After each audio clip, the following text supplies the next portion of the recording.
All right, everybody, we are going to go over the corrections to the kotches. I'm trying out a little bit of new software with this up here, so be patient with me. I'm going to make quite a few mistakes, and I'll do my best to make it clear is what I'm trying to tell you. We're going to do one kotch at a time, starting with kotch number 8. Okay, let me read it to you. Is Signor Montanto returning with him? Asked Beatrice, who was trying to appear nonchalant as she sat on a green, high-backed couch. Who are you asking for, niece? Queried Leonato amiably. We'll start with the words that are probably not very familiar with. Nonchalant means laid back, trying to not act in an outrageous manner, so just relax, laid back. Queried is another word you might not be familiar with, and that means asked. And amiably is a word that means in a friendly way. Okay? So there are a lot of things going on here. As you can see, some of it's going to be dialogue, where do we put the quotations and where do we end the punctuations. And then also we've got some spelling issues here with niece. We want to put for whom instead of who. Okay, so we've got some things going on here. I thought it would be easier if instead of trying to correct it on here, I just showed you what the corrected version looked like, and then I can go over why certain things look the way they do. So if you will take a look, we'll do a side-by-side of the two. I'm going to select my pen, and I'll make it a little bit thicker so you can see it. Okay, so here's the corrected version. You should indent, as you can see right here. This is an indentation.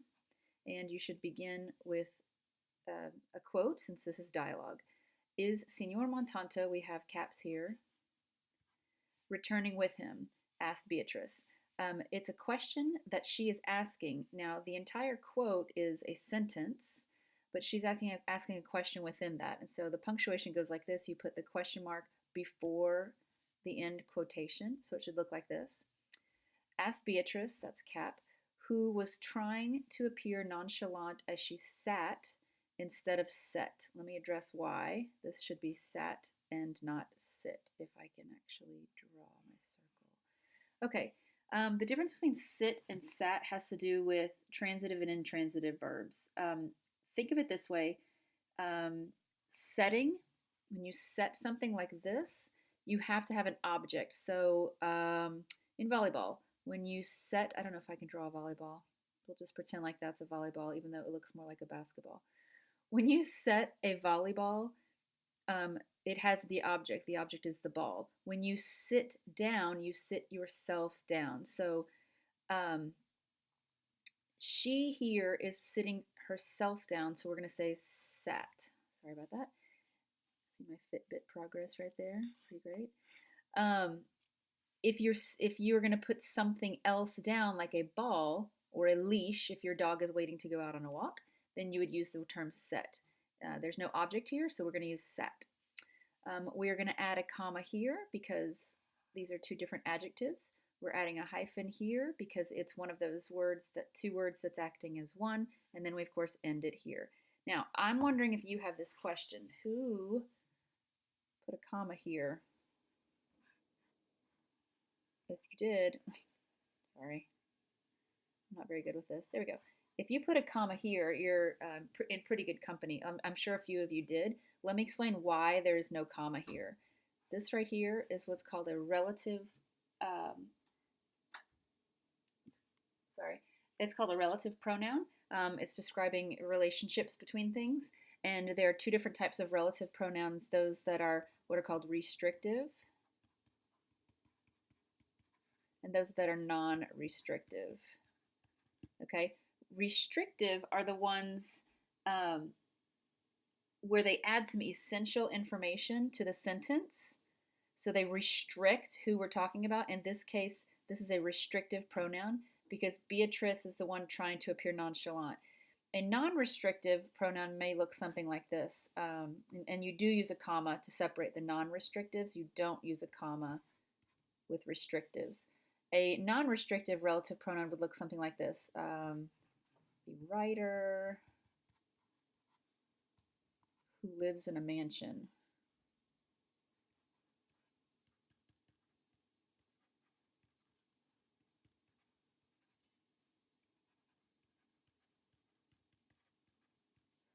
Has won several prizes.